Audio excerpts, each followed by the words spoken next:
Pernah kebayang nggak ada seorang pangeran remaja yang diusir dari medan perang dengan cara yang super memalukan?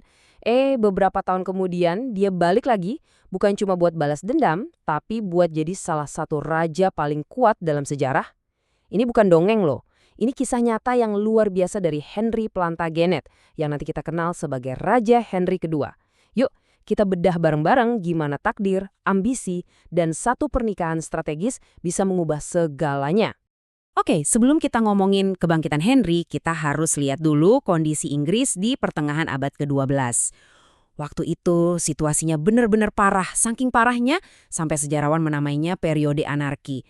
Bayangin aja, Inggris itu kayak kapal tanpa nahkoda, terombang-ambing di tengah badai perang saudara yang nggak ada habisnya. Di satu sisi ada Raja Stephen yang ngambil alih takhta. Di sisi lain ada sepupunya, Matilda, yang merasa takhta itu haknya. Nah, pertarungan mereka ini bukan cuma soal kekuasaan, tapi udah kayak racun yang nyebar ke seluruh negeri, bikin semua orang menderita. Dengerin deh kutipan dari catatan kuno ini. Ini benar-benar ngasih gambaran yang suram banget. Perang ini bukan lagi soal para bangsawan yang bertarung di kastil mereka. Ini udah soal kehancuran hidup rakyat biasa. Coba dibayangin, kita jalan di pedesaan Inggris yang harusnya hijau dan subur, tapi yang kita temuin cuma desa-desa kosong, rumah-rumah melompong, sama ladang yang ditinggalin gitu aja. Rakyat jelata jadi korban utama, hidup dalam ketakutan dan kelaparan. Ini potret sebuah kerajaan yang lagi diambang kehancuran. Nah, di tengah semua kekacauan ini muncullah seorang anak laki-laki, namanya Henry, putranya Matilda. Tumbuh besar dengan cerita kalau hak ibunya direbut, semangatnya berkobar. Dia yakin banget dengan keyakinan khas anak muda kalau dialah penyelamat yang ditakdirkan buat merebut kembali mahkota itu. Jadi dengan penuh percaya diri, dia ngumpulin pasukan kecil dan nyerbu Inggris untuk pertama kalinya. Yang bikin geleng-geleng kepala, umurnya. Henry baru 14 tahun. 14 tahun. Di saat anak-anak lain mungkin masih main-main, dia udah berusaha menaklukkan sebuah kerajaan. Dia ini termakan gosip yang beredar di Prancis yang bilang kalau para bangsawan Inggris udah siap dengan pasukan besar buat menyambut dia. Dengan harapan setinggi langit dan ditemenin segelintir tentara bayaran, dia pun berlayar. Mimpinya sih menang besar. Tapi ya namanya juga realita, kenyataannya jauh lebih pahit dari mimpi seorang remaja.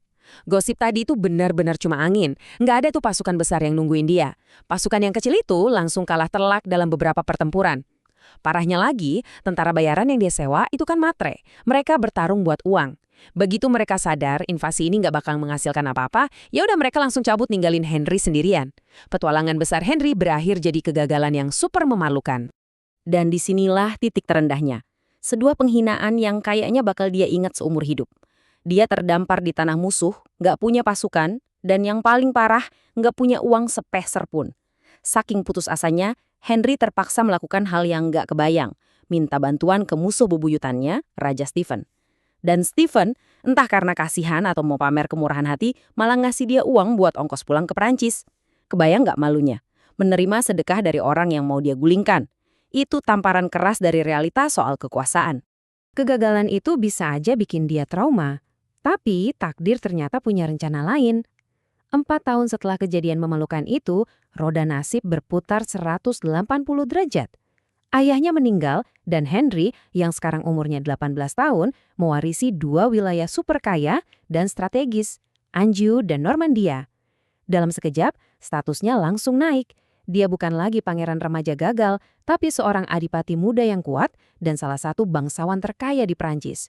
Panggung buat kebangkitannya udah siap. Terus, terjadilah sebuah plot twist yang mengguncang seluruh Eropa.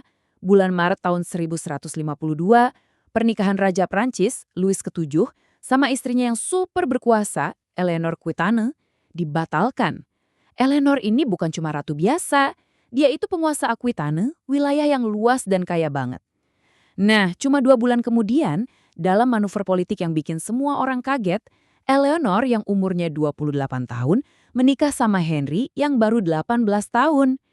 Ini langkah yang cerdas dan berani banget, menyatukan kekuatan, kekayaan, dan ambisi mereka berdua. Pernikahan ini jelas bukan soal cinta, tapi soal power move yang brilian. Cuma dalam semalam, wilayah kekuasaan Henry jadi 2 kali lipat lebih besar. Dia sekarang jadi penguasa Normandia, Anjou, dan seluruh Aquitaine. Artinya apa? Artinya, Henry yang statusnya itu bawahan Raja Prancis, sekarang malah punya wilayah di Prancis lebih luas daripada rajanya sendiri. Kekuatan Raja Louis VII langsung anjlok, sementara sebuah kekaisaran baru di bawah Henry, yang nanti dikenal sebagai Kekaisaran Angevin, baru aja lahir. Dengan kekuatan sebesar itu sebagai modal, Henry yang sekarang udah jauh lebih matang sebagai pemimpin, kembali ngelirik ke seberang lautan, ke Inggris. Bulan Januari 1153, dia melancarkan invasi keduanya. Kali ini, dia datang bukan sebagai bocah nekat, tapi sebagai seorang adipati perkasa yang siap menuntut haknya dengan kekuatan penuh. Beda banget ceritanya sekarang. Dulu, dia remaja 14 tahun yang bawa segelintir tentara bayaran. Sekarang, dia komandan 20 tahun yang disegani memimpin 3.000 tentara profesional. Kali ini, nggak ada lagi cerita kekalahan memalukan. Justru sebaliknya, dia berhasil merebut kastil-kastil penting satu persatu. Dia nunjukin kehebatannya di medan perang dan akhirnya maksa Raja Stephen buat nganggap dia sebagai ancaman serius. Tapi, pas perang kayaknya bakal makin panas. Takdir lagi-lagi ikut campur. Putra sekaligus pewaris Raja Stephen yang namanya Eustache tiba-tiba jatuh sakit terus meninggal. Kabar ini benar-benar menghancurkan hati Stephen dan bikin semangatnya buat bertarung jadi padam. Buat apa lagi perang kalau pewarisnya udah nggak ada? Akhirnya, dua pihak yang udah sama-sama capek ini sepakat buat damai lewat perjanjian Wallingford. Isinya simple, Stephen boleh tetap jadi raja seumur hidupnya, tapi setelah dia meninggal, tahtanya bakal diwariskan ke Henry. Perjanjian itu harusnya bikin Henry nunggu bertahun-tahun buat jadi raja. Tapi takdir kayaknya emang lagi buru-buru. Cuma 10 bulan setelah perjanjian itu dibuat, Raja Stephen sendiri jatuh sakit dan meninggal. Dan akhirnya, pada bulan Desember 1154, Henry Plantagenet, pemuda yang dulu diusir dengan memalukan, kembali ke Inggris dan dinobatkan sebagai Raja Henry II. Momen penebusannya akhirnya tiba. Begitu Henry naik tahta, semua orang di Inggris langsung sadar, raja yang satu ini beda banyak. Seperti kata sekretarisnya, Henry ini kayak punya energi yang gak ada habisnya. Dia itu manusia yang gak bisa diem, seorang raja yang kayaknya gak kenal kata capek. Bayangin deh seorang raja yang gak betah di istananya yang nyaman. Henry ini terus-terusan keliling kerajaannya, dari ujung ke ujung buat lihat masalah langsung dengan mata kepalanya sendiri. Dia orang yang gak sabaran, ngambil keputusan cepet banget, dan terkenal gampang marah kalau ada yang gak beres. Bahkan pas lagi misa di gereja pun, otaknya tetap kerja.